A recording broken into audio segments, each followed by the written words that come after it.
I thought I'd shoot a video while I have a whiteboard before I go home to my family, and that way I can focus on them and also have some peace and quiet so my son's not trying to get on here. So I've had this question a couple of times come up. Where's the best place to put my money? And that honestly depends on your goals and what you want to do with that money and what your financial goal is. Are you just trying to have enough in retirement to just get by? Are you trying to become financially free within the next so many years? What's your goals with your finances? Are you wanting to go out to eat every night? What are you trying to do with that money? For me, my goal is to have $5,000 of passive income in the next 6 years. Why 6 years? That's when my son turns 8. That's when I think that I will need the most free time to be able to go to games, to take him to camps, do these things that I didn't have an opportunity to growing up. So let's talk about the best place to put your money. The first thing that you have to figure out is what are your current expenses or debts. We talked about it a little bit in the last video, finding out your debt-to-income ratio. So if you did that, you should already know what kind of debts you have and what kind of income you have. That's going to help you know what kind of capital you have to work with. What's your goals, right? If you're trying to invest and save up for retirement, you've got to get debt out of the way. So I've heard two analogies that I really like. One comes from Dave Ramsey and the other one comes from Graham. First one is Snowball effect, and it essentially lists your lowest debt to your highest debt, right? So I've got here $25, $75, $5,000, $50,000. Not sure if you can see that, but and then next to it is how much your monthly payment would be. Okay. The other one that I like a lot more is your Avalanche Debt, which lists the highest percentage, your interest rate. So a lot of that is credit cards, right? I just looked at my credit card. If we were to not pay it off every month, it's 26.99%. I wish I was getting that kind of return in the stock market. So that's the Avalanche Method, listing your highest interest rate below. Now, the reason I like this method is you pay less in interest. If you save that, let's say that $25 was $6,000. Well, that interest is going to be much higher, and it's going to take you longer to get to it using this method because you have to pay down your lower amounts first. So those are the two methods, right? And you kind of look at your debt. Well, what do you want to do? If you're just trying to get out of debt, this one might be a better option because it's going to feel like you're paying it off faster, right? Because your 25 is gone, 75 gone, 5,000 gone, and you roll them into each other. You do the same thing here. You just may not get the satisfaction of getting them gone as fast, right? Because it's going to take you a lot longer to pay off $5,000 vice $100,000 over here, or $100 for your first two debts. So it just depends on how you want to feel about those. I like this one because you're going to pay less in interest, like I said. This is a scenario that you can use. Let's say that your income is only $2,000 a month. That's $24,000 a year. That's after taxes, we'll assume. But let's say your take home is $2,000 a month.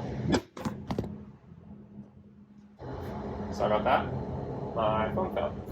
So let's say your take home is $2,000 a month. Most people make more than that. The way that I like to see it is the first thing that comes out of our money is charity/church. It's giving. Those who give get more back.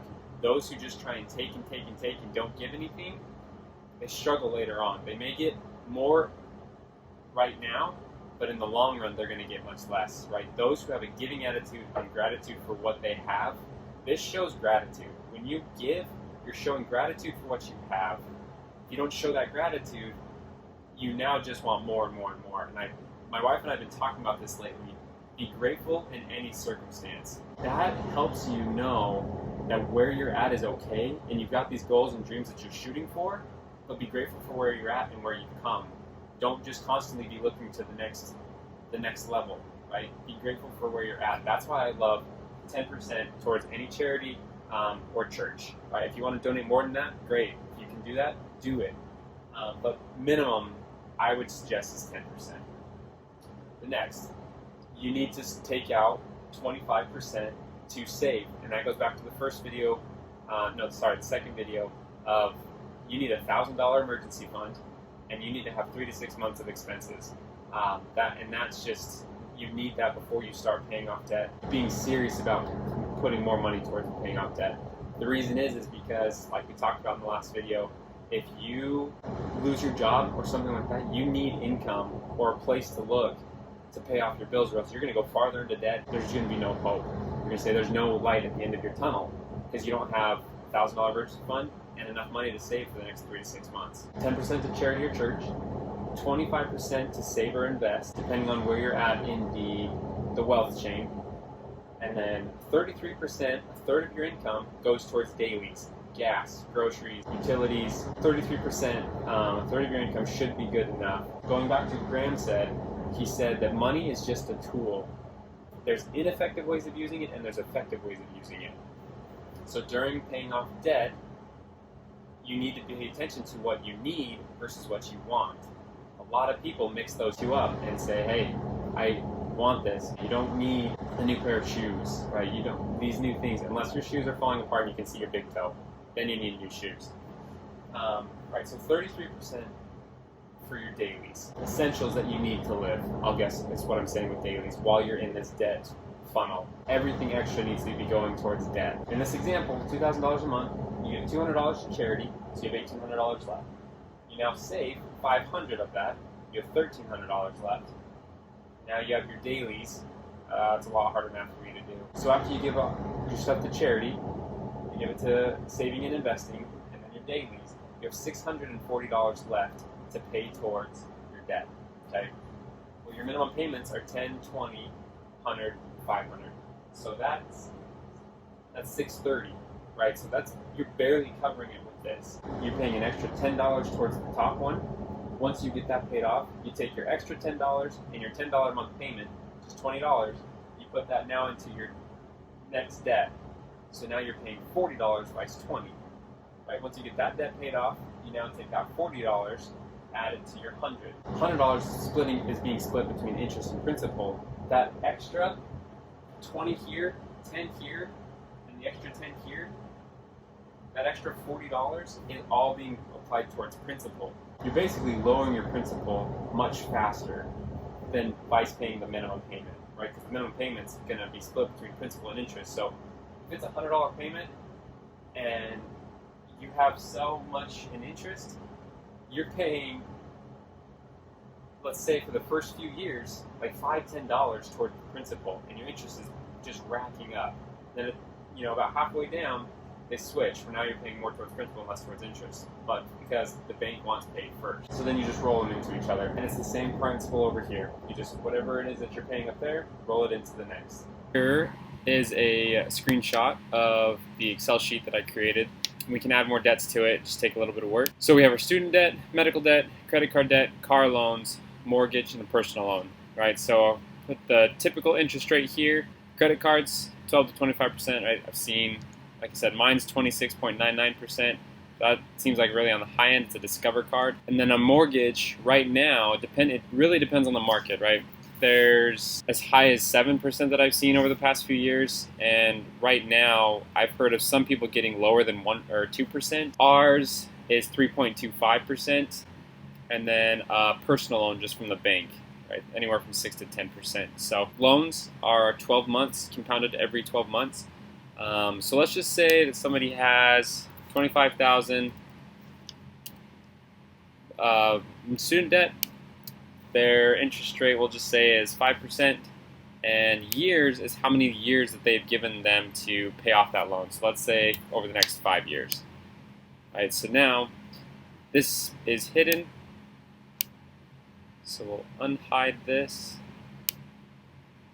Now it shows if you had a $25,000 student loan at 5% and you needed to pay it back in 5 years, which your monthly payment would be, what amount would go to principal, what amount would go to interest, and then the total interest you paid over the life of the loan, and the principal, which just takes this number minuses from this number, and that gives you your principal. All right, so we'll just start here. So if that debt's going to take you 5 years, it's going to take you 60 months, right? And you will have paid $3,306 in interest towards this loan. Okay, but let's just say that you paid an extra $100 a month on top of your $471. You would then pay off that debt 10 months sooner, right? 11 months sooner, and you would have only paid $3,179 worth of interest. So didn't save a whole ton, maybe $120, but you pay it off sooner, and now you get that extra $471 to start paying towards something else. So now, but if you were to have that same debt, $25,000, at, let's say it was somewhere 22%, right? And then you want to pay your credit cards off every month, but let's say that you don't. Let's say it takes you 5 years to pay it off, paying the minimum payment or whatever it may be. So your monthly payment is $690, with $458 going towards interest and only $232 going to principal on your first payment. You will have spent $16,428 just in interest. So you want to be careful with credit cards. So credit cards, in my opinion, that's why I like to say pay off your highest interest first, right? Because let's say that this one was only $10,000.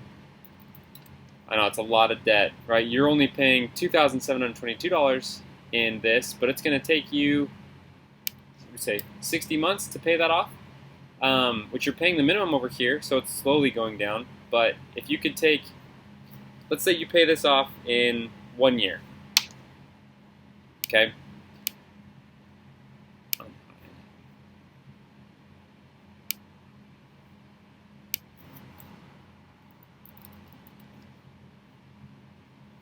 Okay, so about extra $500. So let's say somehow you could pay extra $500. Well, now you can put this $500 and this $188 towards your credit card payment after 1 year. So we'll go down here to month 15. So now this equals negative $5,688. Now you pay it off in 33 months, and you only pay $12,000. And so you're still paying $12,000 in interest by the $16,428 down here. Right, so this is where it's kind of good to see an overall picture of what is going on in your financial situation and where the best place to put your money is. If that was me, I would start putting that extra $500 towards the credit card first, kind of play with it, and see where your exact situation is, right? With the credit card, car loan, student loan, personal loan, mortgage. So I'm going to link my Calendly URL below in the description. If you're interested in looking through this with me, let's set up a Zoom call. We'll go through all of your financials and see where you're sitting and see where the best place for you would be to put money, because every person's situation is different. But that being said, you need to know where your situation is. Everyone needs to know that before they can get out of debt. One of my goals with this channel is to help 1,000 people get out of debt in the next 6 years. So first of all, figure out what option you prefer, which one you like better. Maybe it comes down to how it makes you feel, maybe it comes down to how much interest you want to save, and maybe it depends on how much extra you have to put towards the monthly payments. Right? Look at your income, what's coming in. That may also mean that you may need to go out and make more money, Grubhub, sell stuff online. There's a lot of different things that you can do to make a little bit of extra cash to put towards this, right? That first one's $25. You make an extra $5, you're going to pay that first debt off within the first month, right? The second one takes 3 months. The next one take a little bit longer, but you can do it. It's much closer than you realize. This is part one of 2 parts. The second part is we're going to look at if you were to strictly just invest this, once you have your 3 to 6 and bites paying off more debt, would you be able to make more interest than you would paying off that debt? So that's a little bit more complicated, but for right now, let's figure out your situation, look at your debt to income ratio, and figure out how to pay this off. Because now, once you get these debts paid off, you now have an extra $640 a month. Not to go blow, but to, I would say, put back into your saving and investing. And then I got a few questions as well, like, well, I'm a spender. How do I also incorporate spending into this? For the first little bit, you're not going to be able to. And that's okay, because you're living today like most people aren't willing to, so you can live later like most people can't. And again, it comes back to, I want to help you achieve your dreams and spend your time where it matters most to you. Let's figure out where the best place to put your money is and get these debts paid off so you have an extra $600,000, whatever it is that you can afford. Let's get that put back in your pocket to invest and put towards retirement.